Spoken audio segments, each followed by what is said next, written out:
بخاری شریف میں ہے کہ نبی کریم صلی اللہ علیہ وسلم نے فرمایا، میرے گھر کی چھت کھولی گئی، میرا قیام ان دنوں مکہ میں تھا۔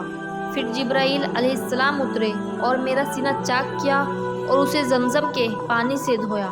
اس کے بعد سونے کا ایک تھال لائے جو حکمت اور ایمان سے بھرا ہوا تھا، اسے میرے سینے میں اونڈیل دیا۔ پھر میرا ہاتھ پکڑ کر آسمان کی طرف لے کر چلے۔ جب آسمان دنیا پر پہنچے تو جبرائیل علیہ السلام نے آسمان کے دروغوں سے کہا کہ دروازہ کھولو۔ پوچھا کہ کون صاحب ہیں؟ انہوں نے جواب دیا کہ میں جبرائیل۔ پھر پوچھا کہ آپ کے ساتھ کوئی اور بھی ہے؟ جواب دیا کہ میرے ساتھ محمد صلی اللہ علیہ وسلم ہیں۔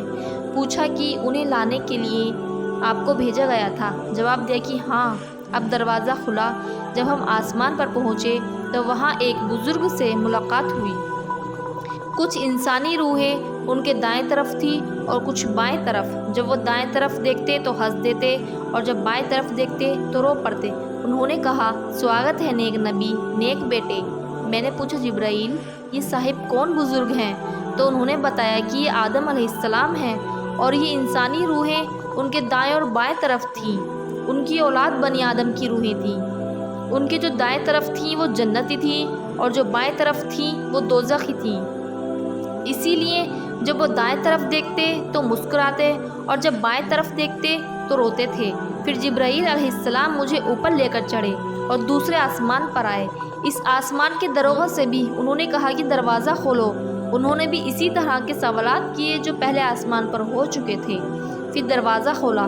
انس رضی اللہ عنہ نے بیان کیا کہ ابو ذر رضی اللہ عنہ نے تفصیل سے بتایا کہ نبی کریم صلی اللہ علیہ وسلم نے مختلف آسمانوں پر ادریس، موسیٰ، عیسیٰ اور ابراہیم علیہ السلام کو پایا، لیکن انہوں نے ان نبیوں کے مقامات کی کوئی تخصیص نہیں کی، صرف اتنا کہا کہ نبی کریم صلی اللہ علیہ وسلم نے آدم علیہ السلام کو آسمان دنیا پہلے آسمان پر پایا اور ابراہیم علیہ السلام کو چھٹے پر۔ اور انس رضی اللہ عنہ نے بیان کیا کہ پھر جب جبرائیل علیہ السلام ادریس علیہ السلام کے پاس سے گزرے تو انہوں نے کہا، سواگت ہے نیک نبی، نیک بھائی۔ میں نے پوچھا کہ یہ کون صاحب ہیں؟ جبرائیل علیہ السلام نے بتایا کہ یہ ادریس علیہ السلام ہیں۔ پھر میں عیسیٰ علیہ السلام کے پاس سے گزرا۔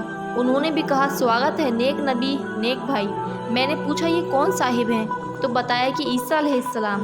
پھر ابراہیم علیہ السلام کے پاس سے گزرا تو انہوں نے فرمایا کہ سواگت ہے نیک نبی اور نیک بیٹے۔ میں نے پوچھا، یہ کون صاحب ہیں؟ جواب دیا کہ ابراہیم علیہ السلام ہیں۔ ابن شہاب سے زہری نے بیان کیا اور مجھے ایوب بن حزم نے خبر دی کہ ابن عباس رضی اللہ عنہ اور ابو حیہ انصاری رضی اللہ عنہ بیان کرتے تھے کہ نبی کریم صلی اللہ علیہ وسلم نے فرمایا، پھر مجھے اوپر لے کر چڑھے اور میں اتنے بلند مقام پر پہنچ گیا جہاں سے قلم کے لکھنے کی آواز صاف سننے لگی تھی۔ ابو بکر بن حزم نے بیان کیا اور انس بن مالک رضی اللہ عنہ نے بیان کیا کہ نبی کریم صلی اللہ علیہ وسلم نے فرمایا، پھر اللہ تعالیٰ نے 50 وقت کی نمازیں مجھ پر فرض کی۔ میں اس فریضے کے ساتھ واپس ہوا اور جب موسیٰ علیہ السلام کے پاس سے گزرا تو انہوں نے پوچھا کہ آپ کی امت پر کیا چیز فرض کی گئی ہے؟ میں نے جواب دیا کہ 50 وقت کی نمازیں ان پر فرض ہوئی ہیں۔ انہوں نے کہا کہ آپ اپنے رب کے پاس واپس جائیں کیونکہ آپ کی امت میں اتنی نمازوں کی طاقت نہیں ہے۔ چنانچہ میں واپس ہوا اور رب کے دربار میں رجوع کیا۔ اس کے نتیجے میں اس کا ایک حصہ کم کر دیا گیا۔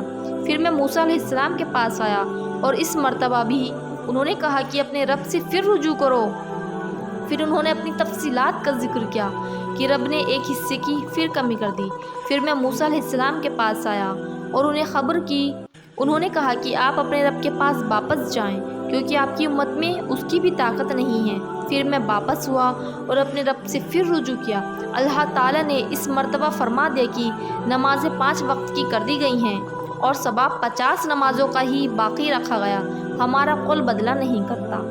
پھر میں موسیٰ علیہ السلام کے پاس آیا تو انہوں نے اب بھی اسی پر زور دیا کہ اپنے رب کے پاس آپ کو پھر جانا چاہیے، لیکن میں نے کہا کہ مجھے اللہ پاک سے بار بار درخواست کرتے ہوئے اب شرم آتی ہے۔ پھر جبرائیل علیہ السلام مجھے لے کر آگے بڑھے اور سدرۃ المنتہا کے پاس لائے جہاں مختلف قسم کے رنگ نظر آئے جنہوں نے اس پیڑ کو چھپا کر رکھا تھا۔ میں نہیں جانتا تھا کہ وہ کیا تھے۔ اس کے بعد مجھے جنت میں داخل کیا گیا۔